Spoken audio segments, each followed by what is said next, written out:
Good evening. स्वागत है आप सभी का आशीष क्लासेस पर। बात करेंगे आज संडे टेस्ट की। ये सेशन नंबर 19 है इस वर्ष का। और इसमें हम पूरा वीक, जो पिछला वीक था मंडे टू सैटरडे, वो पूरा रिवाइज हम कर लेंगे। तो सबसे पहले तो आपके सामने कुछ वर्ड्स हैं, इसके आंसर्स करने हैं। और उससे पहले एक जरूरी सूचना दे दूं आपको कि 2-3 दिन का ऑफर और है। ये 25th 26 27 एक दिन तो निकल ही गया है, 3 दिन और हैं। तो आप 30% ऑफ पर सारे कोर्सेज एक्सेस कर सकते हैं, टेस्ट सीरीज भी एक्सेस कर सकते हैं। चलिए करिए स्टार्ट। ये 10 वर्ड्स हैं जिनमें से शुरू के 5 वर्ड्स के आंसर एक बार आप करिए।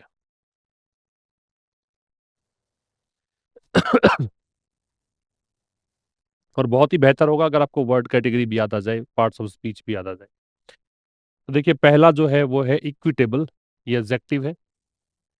एडजेक्टिव इसलिए भी कह सकते हैं कि एबल शब्द दे रखा है, जिन वर्ड्स के एंड में एबल होता है वो एडजेक्टिव्स होते हैं। इक्विटेबल का मतलब होता है जस्ट, या इसे हम कहेंगे फेयर। ठीक है, जस्ट या फेयर मतलब निष्पक्ष हो, निष्पक्ष कह सकते हो। इम्पार्शियल भी इसका सिनोनिम हो सकता है। ठीक है। दूसरा शब्द है सेंट्रलिटी। जिन वर्ड्स के एंड में टी वाई आए जनरली वो नाउन होते हैं। हालांकि आपको अल्टीमेटली तो सेंटेंस पर डिपेंड होना है, सेंटेंस का कॉन्टेक्स्ट पहचानना ही है। फिर भी याद रखिए, सेंट्रलिटी नाउन है, इसका मतलब है कोर, इंपॉर्टेंस, सिग्निफिकेंस। इसको हम बोलते हैं महत्व। क्या बोलते हैं? महत्व। फिर है ट्रेजेक्ट्री। ट्रेजेक्ट्री नाउन है, इसका मतलब होता है पाथ या कोर्स। इसे हम कहेंगे मार्ग, ट्रेजेक्ट। फिर है एस्च्यू। ये वर्ब है। एस्च्यू का मतलब होता है अवॉइड या शन। इसको कहेंगे बचना। टेम्पटेशन नाउन है। TION एंडिंग वर्ड्स नाउन होते हैं। टेम्पटेशन का मतलब है अल्योर या ल्योर या इंटाइसमेंट। हिंदी में इसको आप कहिए प्रलोभन। क्या कहेंगे? प्रलोभन। ठीक है। टेम्पटेशन, अल्योर, ल्योर, एंटाइसमेंट, ये 5 वर्ड्स हुए। इनको नोट डाउन कर लीजिए। अगर आप नए हैं तो चैनल को सब्सक्राइब भी कर लेना। हर शाम को हम 5 बजे मिलते हैं द हिंदू एडिटोरियल के थ्रू। ठीक है, नोट डाउन करिए इन सबको।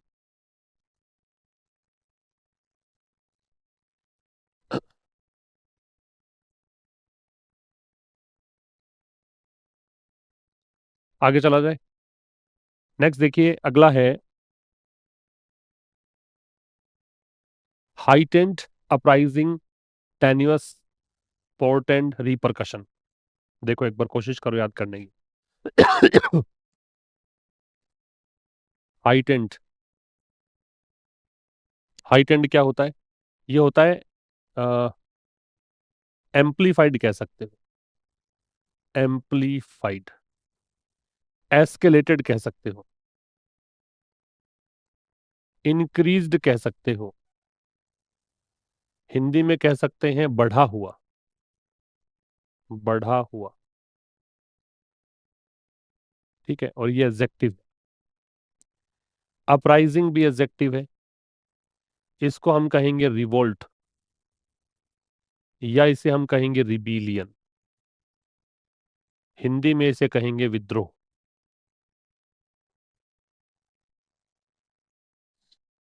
टेन्युअस एडजेक्टिव है। जिन वर्ड्स के एंड में OUS आता है वो जनरली एडजेक्टिव होता है। Week, flimsy, fragile. हिंदी में कहेंगे कमजोर। फिर है पोर्टेंड। पोर्टेंड एक वर्ब है। इसका मतलब है इंडिकेट कर सकते हो, प्रेसिज कर सकते हो,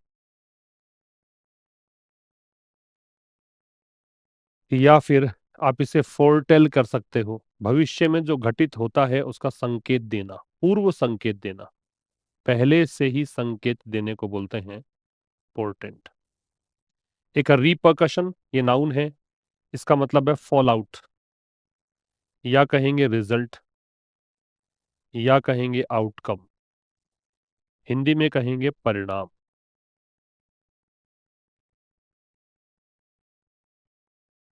ये मतलब है। ठीक है भाई। ये तो नोट डाउन कर लीजिए आप। अब देखिए, आगे अपने को ये 1 से 5 तक के आंसर्स करने हैं, सिनोनिम्स बेस्ड हैं, मीनिंग बताना है इनका क्या मीनिंग है। तो पहला वर्ड है बाईपास। का मतलब क्या है? टू कन्फ्रंट, बाईपास तो बचना होता है, सरकमवेंट या अवॉइड होता है। बाईपास का मैंने तुम्हें क्या बताया था? सरकमवेंट, सरकमवेंट या अवॉइड, ये बताया था। तो बचने को बोलते हैं, तो बचने का ये तो नहीं है, ये बचना है। ये अप्रूव करना है, मतलब स्वीकृति देना है, ये डिले करना है, बी आंसर आ जाएगा। ग्रेचुइटी क्या होता है? लमसम अमाउंट होता है, रिटायरमेंट पे जो पैसा मिलता है उसको हम बोलते हैं। तो लीगल ऑब्लिगेशन, एक कानूनी बाध्यता। Punishment, monetary benefit, tax imposed. Monetary benefit ये मौद्रिक एक लाभ है। स्लैश का मतलब कटौती करना बताया था, कट रिड्यूस है ना, कटौती करना, रिड्यूस शार्पली, बी आंसर आ जाएगा। 4 नंबर में आयर का मतलब बताना है, और 5 में मीनिंग बताना रिलेंटलेस का। सोच लो क्या होगा, आयर और रिलेंटलेस। आयर का मतलब है क्रोध, तो एंगर हो जाएगा। रिलेंटलेस का जो लगातार हो, कंटिन्यूअस हो, बेअटक हो, तो परसिस्टेंट एंड अनयील्डिंग, ये आंसर। फिर एरर्स फाइंड आउट करनी है आपको। मल्टीपल एरर्स हो सकती हैं। Read them carefully and try to find out the errors and later rectify these sentences. कैसे आएगा? पहला है द कमिटी हैज टेकन, आएगा हैज के साथ वर्ब की थर्ड फॉर्म। कमिटी ने निर्णय लिया है, एंड डिसीजन नहीं आएगा, अ डिसीजन आएगा, डिसीजन एक ही लिया है। विदाउट कंसल्ट, विदाउट प्रेपोजिशन है, प्रेपोजिशन के बाद आईएनजी लगता है, तो कंसल्ट की जगह कंसल्टिंग आएगा। Without consulting the stakeholders, stakeholders क्या होते हैं? जिनका प्रत्यक्ष या अप्रत्यक्ष रूप से हित शामिल हो किसी चीज में, उसको बोलते हैं स्टेक होल्डर्स। तो कमिटी ने निर्णय लिया है बिना स्टेक होल्डर से कंसल्ट किए, ये मतलब है। दूसरा है rise prices have heighten public resentment among the citizen, कि राइज प्राइसेस ना हो के बनेगा राइजिंग प्राइसेस। ठीक है, बढ़ती हुई कीमतें, क्योंकि राइज तो ये कह रहा है कि बढ़ाओ, राइज तो वर्ब की फर्स्ट फॉर्म, इसका मतलब इंपेरेटिव हो गया, इसका मतलब तो कह रहा है कि बढ़ाओ, जबकि ये बढ़ती हुई कीमतें। और बढ़ती हुई कीमतों ने क्या किया है? हैव के साथ थर्ड फॉर्म आएगी तो आएगा हाइटेंड, इसने बढ़ा दिया है। हाइटेंड का मतलब बताया अभी आपको मैंने, बढ़ाना। क्या? पब्लिक रिजेंटमेंट, लोगों का गुस्सा। रिजेंटमेंट क्या होता है? एंगर, आयर, गुस्सा, किसमें? सिटीजन्स में। अब सिटीजन एक थोड़ी ना है, एक से अधिक ही होंगे, अमंग दे रखा है वैसे भी, तो सिटीजन्स आएगा। तो एक तो गलती है राइजिंग प्रेजेंट पार्टिसिपल लगाना है, दूसरी गलती है कि यहाँ हैव के साथ थर्ड फॉर्म चाहिए, तीसरी गलती है कि सिटीजन एक से क्या करोगे? सिटीजन्स करना पड़ेगा। The agreement was so tenuous to, देखो सो के साथ तो टू आता ही नहीं है, सो के साथ तो कॉम्बिनेशन बनता है दैट से, और टू के साथ कॉम्बिनेशन बनता है टू से। तो सो के साथ तो दैट आता है, टू में टू आता है। तो अग्रीमेंट वो सो टेन्यूअस, इसकी जगह लिखो टू टेन्यूअस।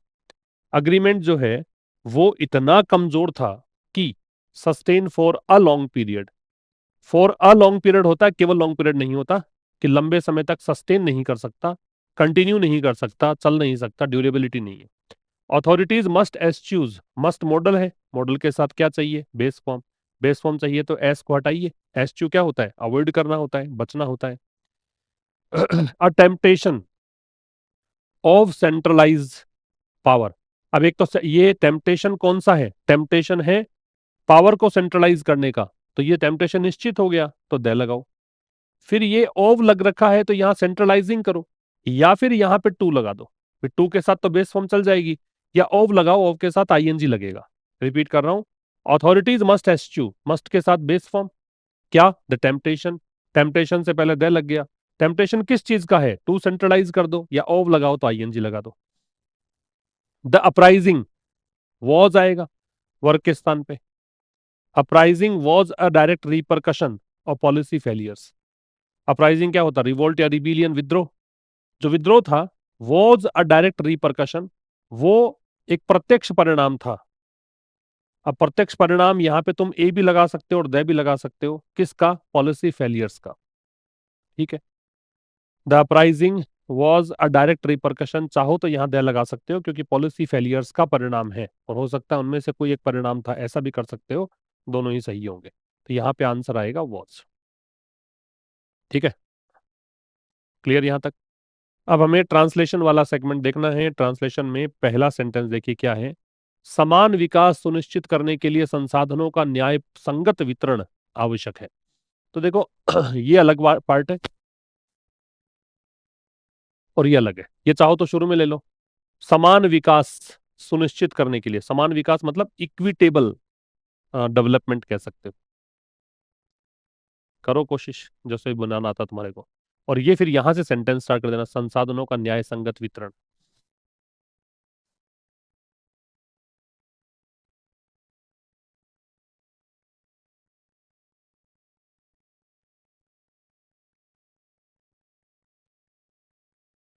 देखो, समान विकास सुनिश्चित करने के लिए पहले ये बना दो। तो टू, सुनिश्चित करने को बोलते हैं इंश्योर, टू इंश्योर। समान विकास को आप इक्विटेबल भी कह सकते हो और बैलेंस्ड भी कह सकते हो, और सिमिलर, सिमिलर तो ठीक नहीं रहेगा, इक्विटेबल ही ठीक रहेगा। इक्विटेबल विकास को बोलेंगे डेवलपमेंट। ठीक है, या इक्वल डेवलपमेंट कर दो, एक ही बात है। इसको समान विकास को इक्वल डेवलपमेंट कर दो। टू इंश्योर इक्वल डेवलपमेंट, ये हो गया समान विकास को सुनिश्चित करने के लिए। अब यहां से सेंटेंस स्टार्ट है। संसाधनों का न्याय संगत वितरण आवश्यक है, सब्जेक्ट क्या है? न्याय संगत वितरण। इसको क्या बोलोगे? जस्टिफिएबल, जस्टिसिएबल, न्याय संगत को ये बोलते हैं। तो जस्टिसिएबल, वितरण को बोलेंगे डिस्ट्रीब्यूशन। ये हो गया सब्जेक्ट। अब लगाओ इसकी वर्ब। आवश्यक है तो इज नेसेसरी, ये हो गया आवश्यक है। जस्टिसिएबल, डिस्ट्रीब्यूशन इज नेसेसरी, किसके लिए? किसका? इज नेसेसरी, अच्छा संसाधनों का भी है ना। जस्टिसिएबल डिस्ट्रीब्यूशन ऑफ रिसोर्सेज कर दो, ऑफ रिसोर्सेज, संसाधनों का। ये हो गया सब्जेक्ट और ये वर्ब हो गई इज, आवश्यक है तो नेसेसरी। ये आप आंसर आ गया। ठीक है, दूसरा पढ़ो। किसी भी राष्ट्र की प्रगति उसकी संस्थाओं की मजबूती पर निर्भर करती है। सेंटेंस का सब्जेक्ट है किसी भी राष्ट्र की प्रगति, निर्भर करती है ये क्रिया है, फिर बन जाएगा। करो देखें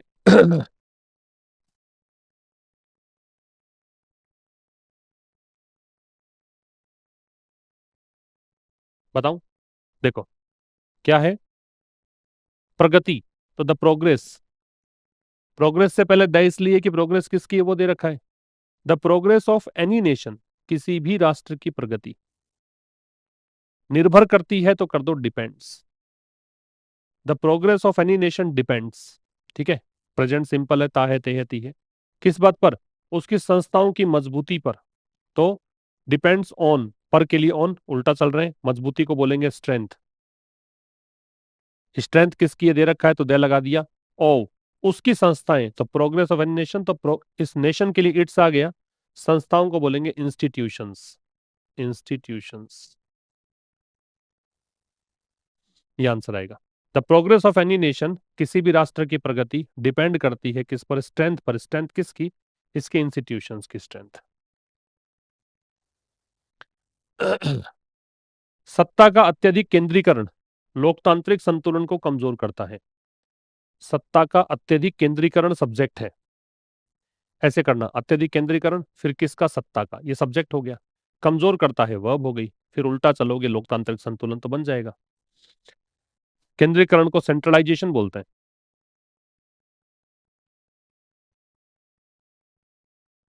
क्या बनेगा?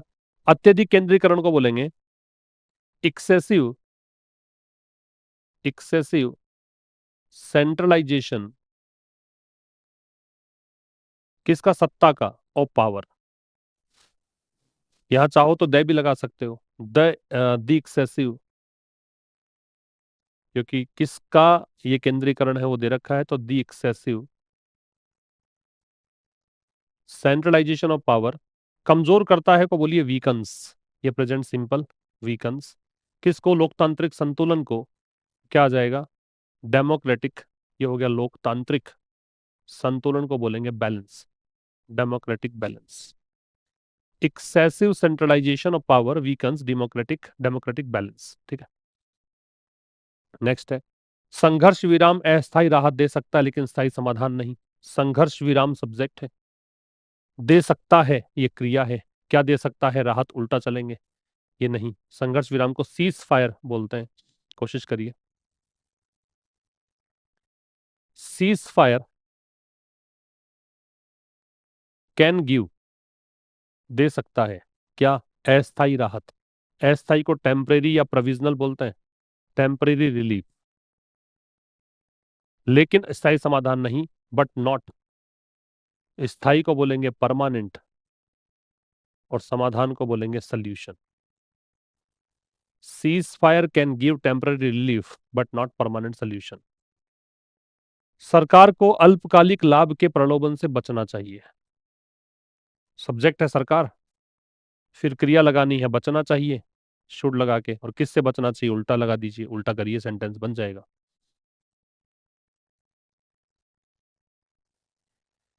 क्या बनेगा? The government, the government should avoid, ये हो गया बचना चाहिए। किससे बचना चाहिए? फ्रॉम लगा दो अवॉइड के साथ। Avoid from the temptation, avoid from the temptation. और अल्पकालिक को बोलते हैं शॉर्ट टर्म और लाभ को बोलेंगे गेन्स, बेनिफिट्स भी कर सकते हो। The government should avoid from the temptation of short term gains, ये आपका आंसर आ जाएगा। ठीक है, तो ये अपना संडे टेस्ट हुआ। बताना कमेंट बॉक्स में क्या हालात है, कितना कुछ कर पा रहे हो, क्या कुछ याद आता है आपको। Okay, thank you very much, see you tomorrow at 5 through a new session. Till then, नमस्कार।